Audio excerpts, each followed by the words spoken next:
Bonjour tout le monde, je m'appelle Olivier Bernard, je suis pharmacien, puis aujourd'hui je suis venu vous parler d'un sujet que je trouve super intéressant, les médicaments biologiques, un sujet dont on parle pas assez souvent malheureusement, même que la plupart des gens ignorent ce que c'est un médicament biologique, en quoi c'est différent des autres médicaments. Donc on va essayer de démêler tout ça ensemble aujourd'hui.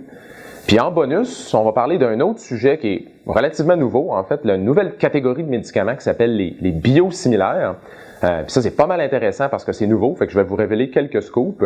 Et puis, je suis persuadé que ça va vous aider en tant que promoteur de régime, en tant que spécialiste des assurances privées, parce que j'ai vraiment préparé le contenu spécialement pour vous.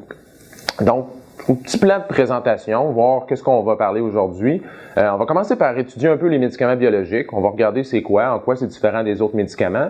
Ensuite, on va faire une petite révision de comment est-ce qu'on développe les médicaments en laboratoire, donc par les compagnies pharmaceutiques. Ensuite, on tombe dans le fameux sujet des biosimilaires dont je vous parlais tout à l'heure.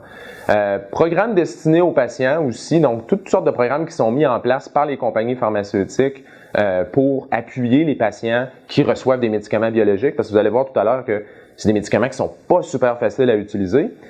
Et puis finalement, on va faire une sorte de conclusion où on va regarder qu'est-ce que vous devez retenir de tout ça, puis qu'est-ce que vous pouvez appliquer aussi dans votre travail par rapport à ce qu'on a vu ensemble. Premier point que je veux regarder avec vous, c'est la valeur des médicaments biologiques. Quand on parle de valeur, on a souvent tendance à penser au coût ou encore au prix des médicaments. Mais il y a une autre façon de voir ça. Puis là, ce que je vais vous proposer, c'est de faire une petite vignette clinique. Nous, les professionnels de la santé, les scientifiques, on aime bien ça, faire des vignettes cliniques dans les présentations. Vous êtes peut-être moins habitués à ça, donc je vous en propose une ici. C'est un cas clinique que j'ai rencontré dans ma pratique, à moi. Une jeune femme, une jeune professionnelle, en parfaite santé, qui aimait beaucoup la mode, les voyages, une fille super sympathique. Puis tout d'un coup, un matin, à l'âge de 25 ans, commence à avoir des douleurs bizarres, se lève le matin, difficile de se lever de son lit, de la difficulté à se rendre au travail, attend un bout de temps, puis là consulte un médecin et bang, le diagnostic tombe. Arthrite psoriasique sévère, c'est une maladie auto-immune, donc une maladie du système immunitaire qui se déclenche souvent dans ces âges-là, dans la vingtaine ou la jeune trentaine. Et puis, 6 mois plus tard, après avoir reçu ce diagnostic-là, cette jeune femme-là, qui était vraiment super active, marchait avec une canne. Elle avait besoin qu'on la lève de son lit le matin. En fait, elle a dû revenir vivre chez son père et son père la levait de son lit le matin. Elle avait des cours de pilates et sa professeure de pilates devait la tourner au sol entre les exercices. Et puis, elle manquait régulièrement 1 à 2 journées de travail par semaine durant ces crises d'arthrite. Donc, vraiment, là, on peut voir l'impact qu'une maladie comme ça peut avoir sur la vie d'une personne très active et en parfaite santé. Donc ça nous amène à parler des médicaments biologiques. Les médicaments biologiques, c'est des médicaments qu'on utilise pour traiter ce type de maladies-là, des maladies très graves, des maladies pour lesquelles on n'a pas beaucoup de traitement.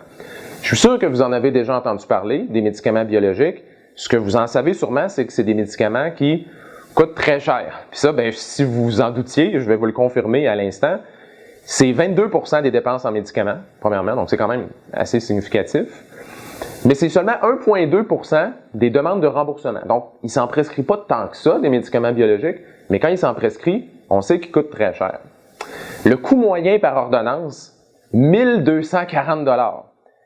En comparaison, là, les autres médicaments, donc les médicaments pour la pression, pour le diabète, cholestérol, etc., on parle d'un coût moyen de 46 $ par ordonnance. Donc, vous voyez un peu là, que c'est des médicaments qui ne sont pas du tout dans la même catégorie.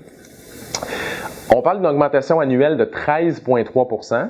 Donc, le coût des médicaments biologiques augmente, alors que le coût moyen des autres médicaments diminue. Donc, encore là, une tendance qui est complètement à l'opposé dans ces deux catégories de médicaments-là. Présentement, c'est 55 % des médicaments homologués, donc les nouveaux médicaments qui entrent sur le marché, et on parle de 64 % des médicaments qui sont en développement.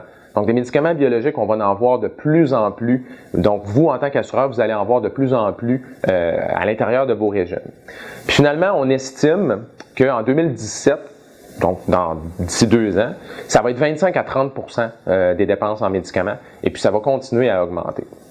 Mais là, je viens vous parler de prix, de coûts. C'est souvent ça. C'est ça le discours qu'on entend à propos des médicaments biologiques.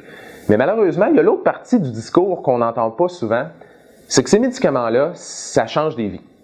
Donc, la plupart des médicaments, vont améliorer différentes choses, vont prévenir, un médicament pour l'hypertension, par exemple, va prévenir certains problèmes cardiovasculaires dans 10-15 ans. Les médicaments biologiques, c'est des médicaments qu'à court terme peuvent prendre une personne qui est alitée, une personne qui est même pas capable d'aller travailler, et va la ramener au travail. On parle, par exemple, que les nouveaux traitements pour l'arthrite rhumatoïde ont amené des taux de rémission qui vont jusqu'à 75%. Essayez de penser à des médicaments qui ont un impact aussi significatif sur la vie d'une personne. Quand on parle de rémission, là, c'est une personne qui a une atteinte sévère, puis du jour au lendemain se retrouve avec une atteinte qui n'est pas si sévère que ça. Il n'y en a pas beaucoup des médicaments là, qui permettent de faire ça. Fait que les médicaments biologiques permettent de faire des petits miracles quand ils sont utilisés vraiment dans les bons contextes, chez les bonnes personnes pour les bonnes maladies. Mais là, ce serait peut-être important qu'on parle de c'est quoi un médicament biologique. Hein? Fait qu'on va regarder ça ensemble. Donc, on peut catégoriser les médicaments dans deux classes. Donc, il y a les médicaments chimiques. Les médicaments chimiques, c'est ceux que vous connaissez. Donc, aspirine, Tylenol, presque tous les médicaments pour la pression, pour le cholestérol, etc., les antidépresseurs. Ça, c'est des médicaments que c'est des petites molécules chimiques qui sont conçues selon la bonne vieille méthode pharmaceutique. Puis à côté de ça, on a les autres médicaments qui sont des produits biologiques, donc qui sont produits d'une façon beaucoup plus complexe. Juste pour vous donner un ordre de grandeur, si vous voyez la diapo qui est à l'écran en ce moment, ben prenons l'aspirine par exemple. L'aspirine, un médicament que vous connaissez probablement très bien, petite molécule. 21 atomes, donc ça c'est un médicament chimique, okay, classique. Puis là à côté, j'ai mis deux autres médicaments qui sont des médicaments biologiques. Regardez la différence de taille. Donc par exemple, l'hormone HGH, c'est l'hormone de croissance, 3000 atomes. Donc là, c'est beaucoup plus gros, beaucoup plus complexe. Puis à côté, un anticorps, on en a dans notre organisme, mais on en utilise aussi comme médicament biologique, 25 000 atomes. Fait que d'essayer de comparer, tu sais, les bons vieux médicaments chimiques avec les médicaments biologiques, c'est comme si je vous disais, on va comparer la complexité d'un vélo avec celle d'une voiture ou d'un jet, par exemple. Donc c'est vraiment là, des médicaments qui sont dans deux catégories complètement différentes en termes de complexité.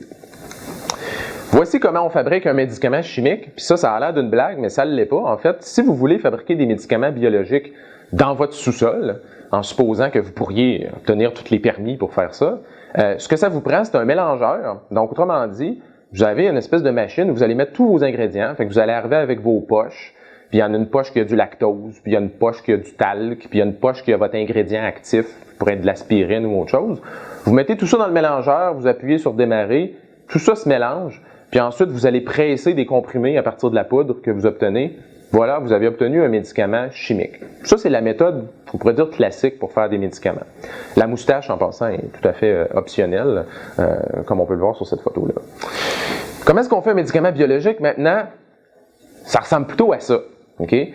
Les endroits où on fabrique les médicaments biologiques, là, c'est des usines. J'ai eu la chance d'en visiter 2 ou 3 dans ma vie. Là. C'est extrêmement impressionnant. Ça prend là, des cuves, on appelle ça des bioréacteurs, en fait. C'est des processus excessivement complexes parce que comme on va le voir dans un instant, il suffit pas de mélanger 2-3 ingrédients ensemble. Parce que c'est pas nous qui fabriquons les médicaments biologiques, c'est en fait des bactéries, c'est des virus, c'est des levures par exemple. Donc c'est d'autres organismes vivants qu'on fait en sorte qu'ils vont produire des médicaments pour nous. C'est quand même assez spécial de penser à ça. Donc médicaments chimiques, comme on a dit, procédés chimiques traditionnels. Hein, on prend des molécules, on les modifie un petit peu. Il y a des chimistes qui jouent avec ça, puis qui essaient de trouver la molécule qui a la meilleure efficacité, qui a le moins d'effets secondaires. On peut s'y prendre de plusieurs façons pour arriver au même résultat. Donc, il y a tout le temps plusieurs recettes qui vont nous permettre d'arriver au même médicament. On peut changer un peu les ingrédients, on peut changer ce qu'il y a dans le comprimé. Généralement, c'est pas vraiment un problème. Puis c'est des médicaments qui sont faciles à utiliser. On peut les mettre en comprimé, on les avale par la bouche. Généralement, il n'y a aucun problème. Médicaments biologiques, encore là, dans une autre catégorie. Ils sont produits à partir de cellules vivantes. Donc, ça peut être des cellules animales, des bactéries, des levures, comme je mentionnais tout à l'heure. Puis tous ces organismes-là, on va les avoir programmés, donc on va les avoir modifiés génétiquement pour qu'ils produisent des médicaments. Donc, c'est un peu comme des OGM, mais qui ont pour but de produire des médicaments. Et là, on ne peut rien changer. Donc, une fois qu'on a trouvé la bonne façon de produire le médicament biologique, il n'est pas question de changer des ingrédients, il n'est pas question de changer la température, il n'est pas question de changer quoi que ce soit dans le procédé de fabrication, parce que le moindre petit changement va faire en sorte qu'on n'obtiendra plus la même chose au bout du compte. Donc, des tout petits écarts vont avoir un impact énorme sur ce qu'on va obtenir au bout du compte. Leur utilisation de ces médicaments-là est très complexe aussi. C'est presque jamais des médicaments qu'on peut donner en comprimé, premièrement, parce que si on les donnait par la bouche, ils seraient instantanément détruits dans l'estomac. Donc souvent, il faut les administrer par injection. Donc donner des injections soit intraveineuses, soit dans le muscle, soit en dessous de la peau.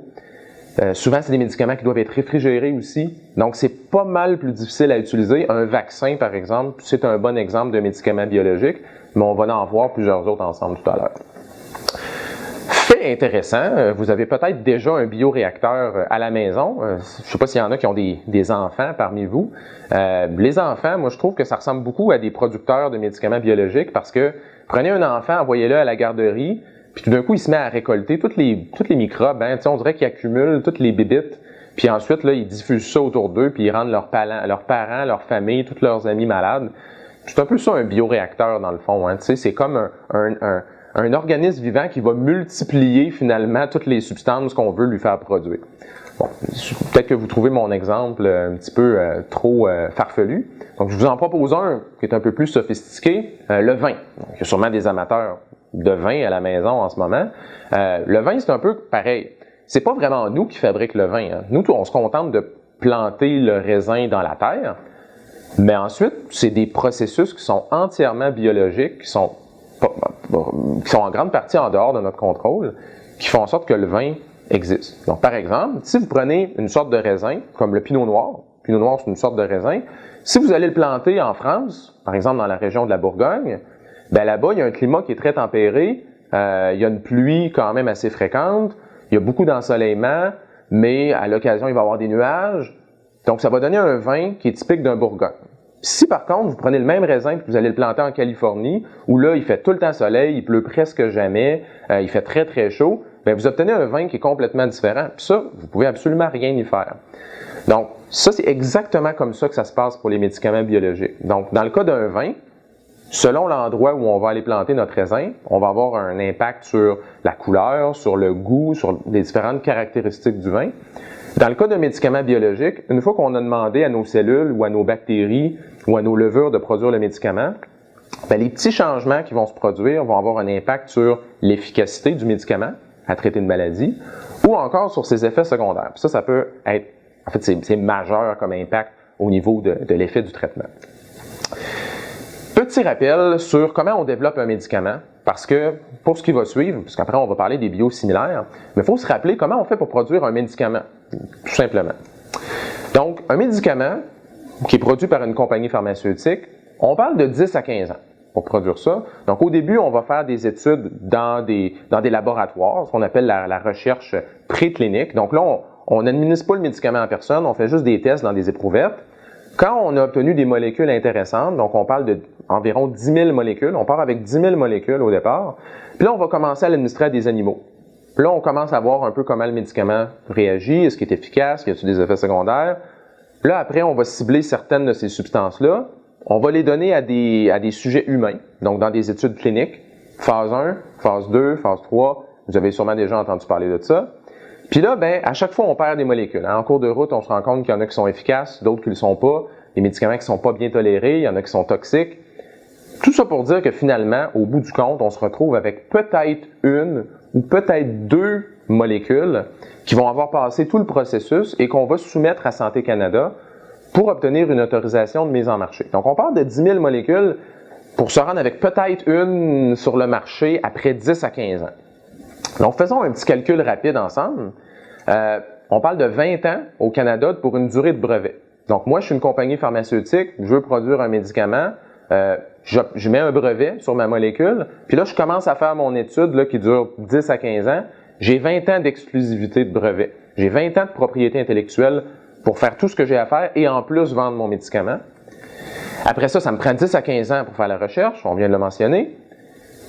On a peut-être, une compagnie normale va avoir 5 à 9 ans sur le marché. Donc, une fois que toute la recherche a été faite, il lui reste 5 à 9 ans pour mettre le médicament en vente et récupérer une partie de son investissement là-dessus. On a parlé qu'il y a une molécule sur 10 000 qui se rend jusqu'au bout. Toutes les autres, les 9 999 autres molécules ont planté finalement en cours de route et ils ne seront jamais sur le marché. Puis ça, c'est des investissements énormes qui ont été faits, mais qui ne seront jamais récupérés. Et on parle d'environ 1 milliard de dollars pour développer un médicament. Ce chiffre-là est un peu conservateur. On parle plutôt de 2 à 3 milliards, puis il y a même des sources qui mentionnent 5 milliards de dollars. Probablement qu'un médicament biologique, ça coûte plus cher. Donc, c'est quand même des investissements énormes. La majorité des molécules échouent en cours de route, et puis on a très peu de temps pour le mettre sur le marché. Fait que finalement, quand j'entends dire que les compagnies pharmaceutiques ont une belle business, à vrai dire, ils ont une belle business, mais c'est une business qui n'est pas vraiment facile, qui est une business à haut risque, puis les médicaments échouent la plupart du temps avant même de se rendre sur le marché. On a parlé des brevets il y a un petit instant. Donc, qu'est-ce qui se passe quand un brevet échoue, quand il vient à échéance après 20 ans? Bien, ce qui arrive, c'est que d'autres compagnies peuvent produire une copie du médicament. Vous les connaissez, c'est ce qu'on appelle les médicaments génériques.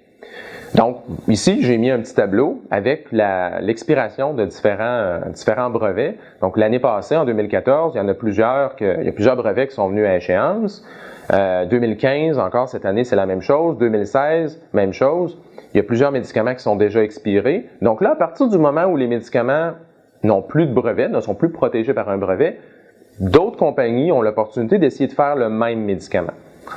Ça, c'est vrai pour pas mal tous les médicaments, mais dans le cas des biologiques, c'est un petit peu différent. Donc, c'est ce qui m'amène à vous parler des médicaments biosimilaires. Les médicaments biosimilaires, c'est comme une sorte de médicament générique pour des médicaments biologiques. Mais il y a une énorme différence. Les médicaments génériques, c'est des copies exactes. Donc, une compagnie générique va prendre une recette qui est appliquée par la compagnie du médicament original et va la répliquer exactement pour obtenir une copie du médicament qu'ils vont vendre à un prix qui est plus avantageux. Dans le cas des médicaments biologiques, rappelez-vous ce que je vous ai dit tout à l'heure. Dans le fond, on ne peut pas répliquer la recette parfaitement parce que le moindre petit changement qu'on va faire en sorte qu'on n'obtient plus le même médicament au bout du compte. Donc, dans le cas des médicaments biosimilaires, ce que ça veut dire, c'est qu'on va prendre un médicament biologique, donc un médicament, comme j'ai mentionné tout à l'heure, ça peut être des médicaments injectables qu'on donne pour des maladies comme l'arthrite, la sclérose en plaques, le cancer. On prend ces médicaments-là, puis on essaye de reproduire à peu près la même chose. Je dis à peu près la même chose parce que c'est impossible de reproduire un médicament biologique à 100%. On va essayer de s'en rapprocher le plus possible. Donc, les biosimilaires, c'est des médicaments qui sont semblables au médicament original, mais qui ne sont pas identiques au médicament d'origine. Puis ça, c'est une différence majeure comparativement au monde des médicaments génériques. Peut-être que vous avez un peu de difficulté à vous imaginer ce que ça fait en pratique, et vous n'êtes pas les seuls d'ailleurs. Santé Canada, à plusieurs reprises, a dû faire des précisions, écrire aux compagnies pharmaceutiques pour leur dire c'était quoi leur vision des biosimilaires, parce qu'à un moment donné, il y avait un contexte où personne n'était sûr de c'était quoi la définition d'un médicament biosimilaire. Puis Santé Canada a dit deux choses qui sont super importantes par rapport aux biosimilaires. La première, on vient d'en parler, c'est que les biosimilaires, c'est pas des versions génériques des médicaments biologiques. C'est des médicaments qui ressemblent à l'original, qui sont pas exactement pareils. La deuxième chose que Santé Canada a mentionné, qui est super importante, c'est qu'ils ne sont pas du tout favorables à ce qu'il y ait une substitution du médicament biologique original par son biosimilaire. Qu'est-ce que ça veut dire? C'est qu'admettons, moi je suis pharmacien, je suis à la pharmacie, si je reçois une prescription pour un médicament original, j'ai l'opportunité, moi, d'aller substituer ça par un médicament générique parce que c'est sa copie exacte. C'est ce qu'on voit la plupart du temps. Là, à partir du moment où on parle de biosimilaire, donc supposons que je reçois une prescription pour un médicament biologique, bien là, je ne peux pas moi changer pour le biosimilaire, qui est quand même assez proche de l'original, mais je ne peux pas faire ça parce que, on l'a dit tout à l'heure, c'est pas exactement la même chose. Fait que là, c'est plutôt dans le camp du médecin. C'est le médecin qui va devoir choisir, bien là, moi, je veux-tu prescrire l'original, ou encore, je veux choisir le biosimilaire, qui sont peut-être pas tout à fait semblables, qui ont peut-être des petites différences d'efficacité. Il y en a peut-être un qui a un peu plus d'effets secondaires que l'autre ou qui ont d'autres types d'effets secondaires. Fait que ça devient un petit peu plus compliqué à gérer. Ici, c'est un petit résumé de ce que je viens de vous mentionner. Ce qu'il faut savoir, c'est que présentement, il n'y a pas beaucoup de biosimilaires sur le marché. En fait, au Canada, il y en a 2. Il y en a seulement 2 qui sont sur le marché. Il y en a un qui c'est une hormone de croissance. Puis il y en a un autre que c'est un médicament qui est utilisé pour l'arthrite et pour aussi des maladies inflammatoires intestinales, le Remicade, en fait, pour pas le nommer. Et maintenant, on a une version biosimilaire qui s'appelle Inflectra. Donc, 2 médicaments qui sont presque semblables, en fait, qui sont semblables, mais qui ne sont pas identiques, encore une fois. Donc, on va acquérir de l'expérience avec les 2 médicaments, sans toutefois pouvoir dire qu'ils sont tout à fait identiques l'un à l'autre, puis on ne peut pas les substituer l'un pour l'autre. Pourquoi je vous parle de tout ça? C'est parce que ce qu'on entend beaucoup ces temps-ci, les biosimilaires, c'est un sujet qui est très hot. C'est un sujet dont beaucoup de gens aiment ça en parler parce que c'est nouveau, c'est récent, c'est l'avenir aussi dans un certain sens.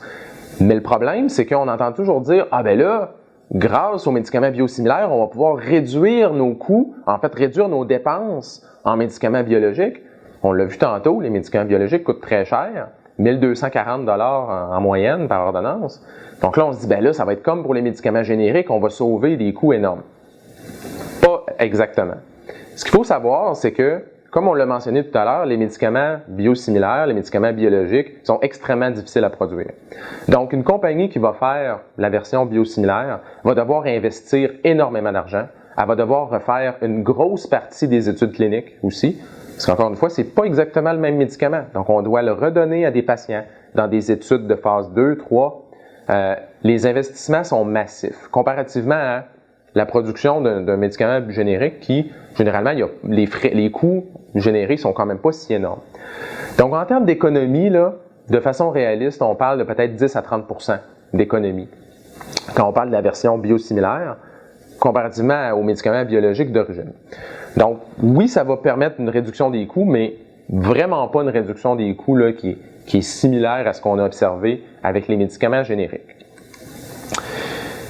Petite section que j'ai préparée pour vous ici, les programmes destinés aux patients. Puis ça c'est pertinent aux médicaments biologiques parce que, comme je vous ai dit, c'est des médicaments qui sont difficiles à utiliser. Puis les compagnies pharmaceutiques sont obligées de développer toutes sortes de services qu'ils vont offrir aux clients, aux patients, pour permettre que ces médicaments-là soient utilisés. Je vous donne 4 exemples qui vont vous mettre en meilleur contexte. Premier exemple.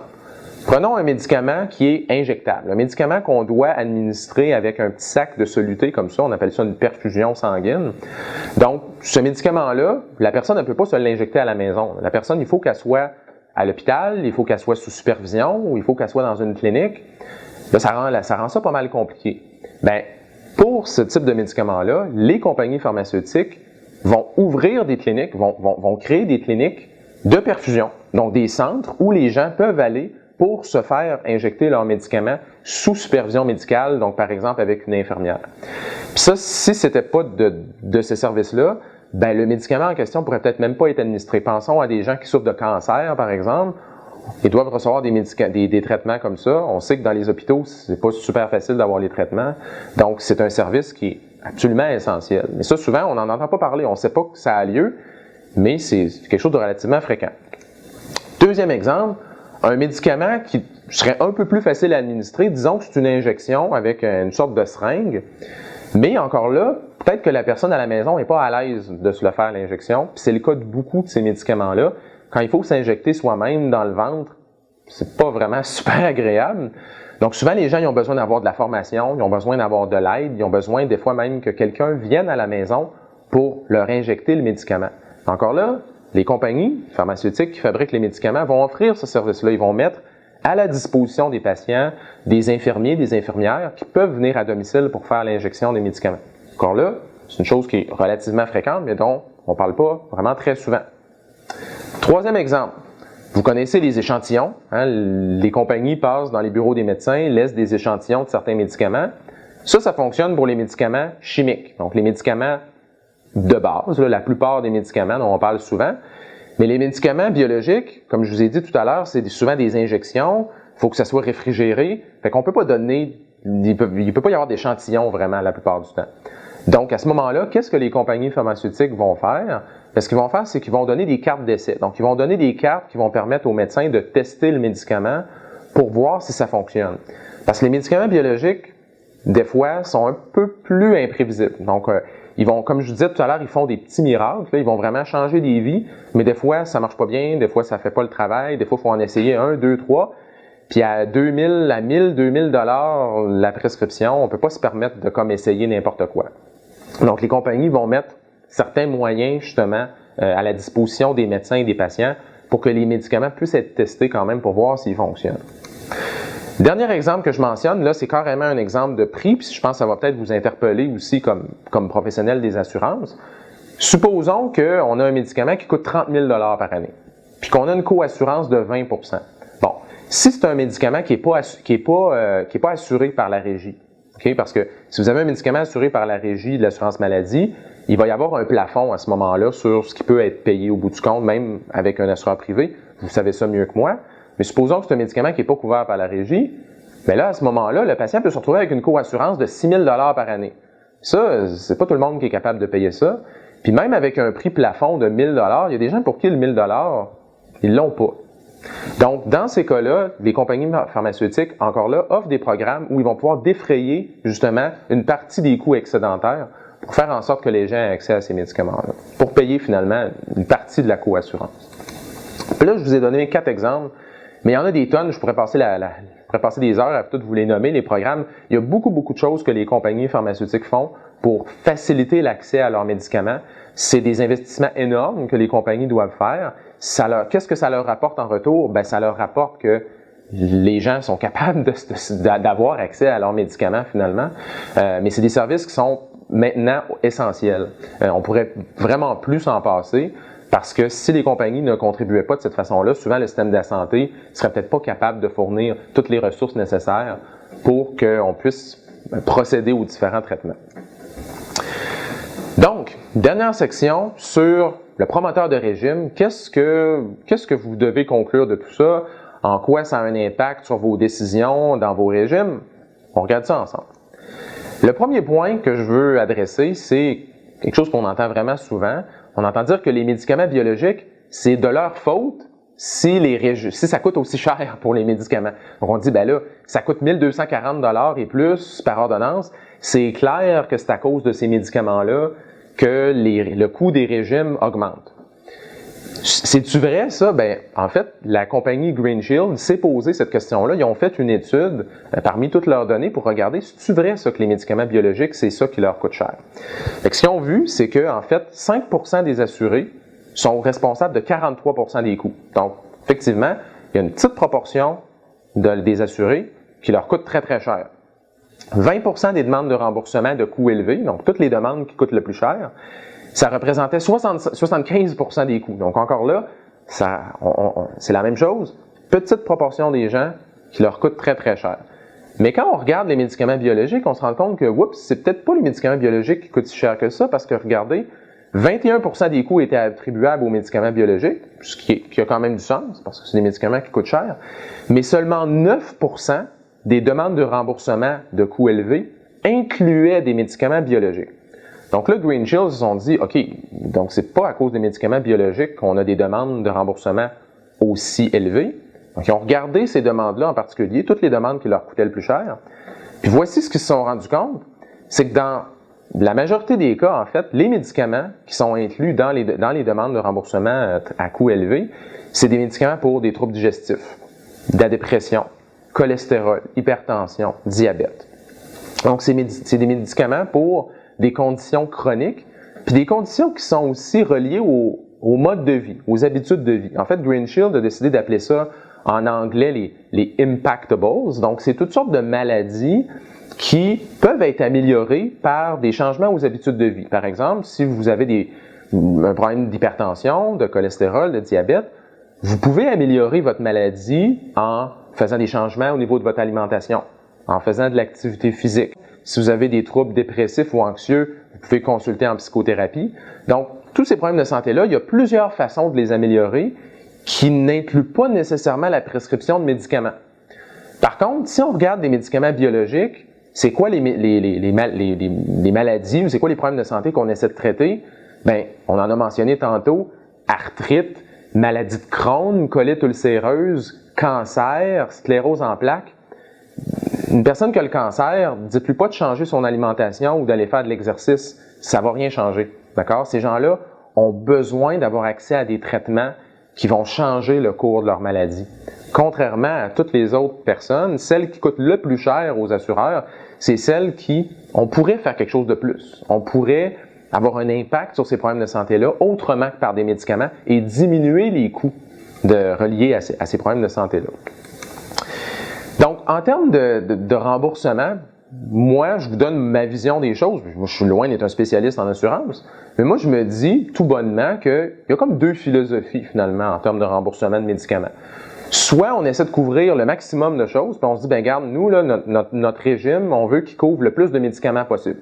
Ça, c'est une façon de voir les choses.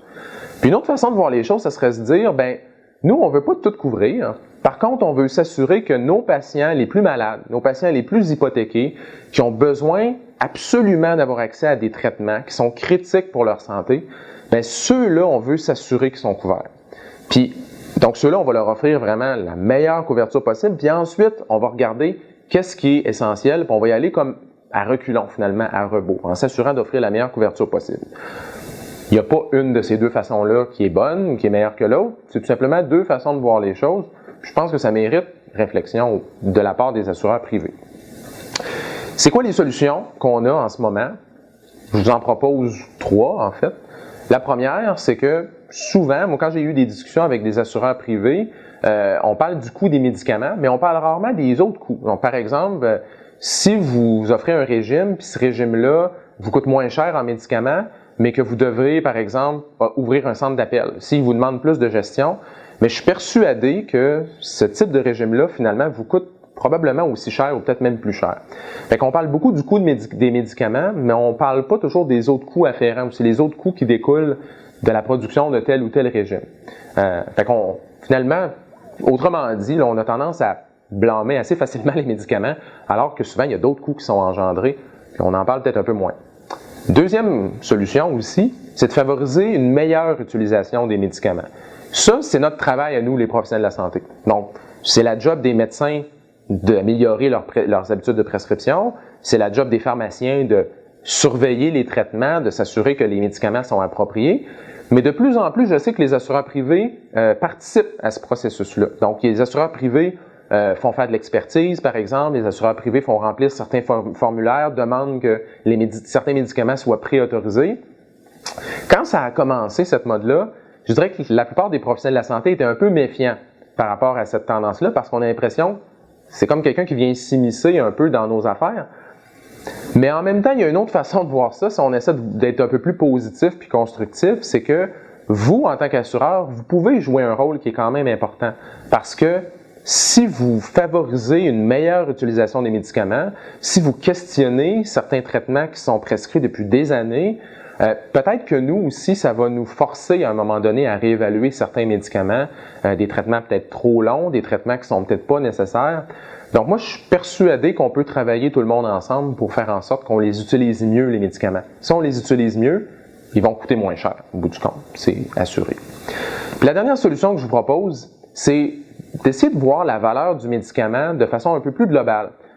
Je vous le disais tantôt, on parle de valeur, fait qu'automatiquement, on pense au prix, on pense au coût, mais il n'y a pas seulement ça. Donc oui, il y a le coût du médicament, mais si un médicament, par exemple, est capable de réduire l'absentéisme, si un médicament est capable d'augmenter la productivité, si un médicament est capable de ramener la personne au travail. Je parlais, rappelez-vous de mon exemple tout à l'heure, la jeune fille qui, du jour au lendemain, s'est retrouvée avec une maladie incurable, une maladie qui la forçait à s'absenter du travail. Et puis, si jamais on peut la retourner au travail grâce à un traitement avec un médicament biologique, ben oui, le médicament coûte cher, mais ça coûte beaucoup moins cher globalement de ramener cette personne-là à un état de productivité optimal. D'ailleurs, j'en profite pour conclure avec la suite de l'histoire de mon cas clinique. En fait, cette jeune fille-là, moi, j'ai eu l'occasion de la suivre pendant un certain temps. Et ce qui est arrivé, c'est que son médecin, lui, a prescrit un médicament biologique. Elle le prend depuis environ 3-4 ans maintenant. Et sa vie a complètement changé. Donc, rappelez-vous, la jeune fille qui n'était pas capable de se lever de son lit le matin, était retournée vivre chez son père, manquait 1 à 2 journées de travail par semaine. Tout d'un coup, sa maladie, elle est entrée en rémission. Elle a pu retourner vivre seule. Elle ne manque plus de journées de travail. Elle marchait avec une canne. Maintenant, sa canne, je crois qu'elle est en train d'accumuler la poussière dans son garage. Elle a même eu une promotion à son travail. Elle s'absente plus. Et elle a commencé à faire plein de voyages, des choses qu'elle pouvait plus faire parce qu'elle avait tellement de douleurs. Et maintenant, elle est capable de faire ça. Donc, imaginez, là, quand on parle de la valeur des médicaments biologiques, il n'y a pas beaucoup de médicaments sur le marché qui permettent d'obtenir des résultats comme ça. C'est des médicaments qui changent des vies. Puis quand on pense à la valeur de ces médicaments-là, ça serait fou de s'arrêter à leur coût, mais il faut aussi s'arrêter à l'impact que ça a sur la vie de ces personnes-là qui ont finalement gagné la loterie là, de la mauvaise maladie finalement. Donc c'est des gens qui sont souvent pas chanceux, puis ils n'ont pas d'autre option que de recevoir un traitement qui va les aider à améliorer leur maladie. Donc merci beaucoup de m'avoir écouté. J'espère que ça vous a permis de un peu mieux comprendre les médicaments biologiques qui sont, à mon avis, pas très bien compris au sein de la population, mais aussi que ça vous a peut-être un peu soit éclairé ou peut-être même excité par rapport aux médicaments biosimilaires. Vous allez en entendre parler beaucoup plus au cours des prochaines années. Il y en a beaucoup d'autres qui vont faire leur apparition, donc vous allez pouvoir être les premiers à dire oui, je sais ce que c'est qu'un médicament biosimilaire et je sais aussi que ça ne va pas résulter en des réductions de coûts énormes et extraordinaires.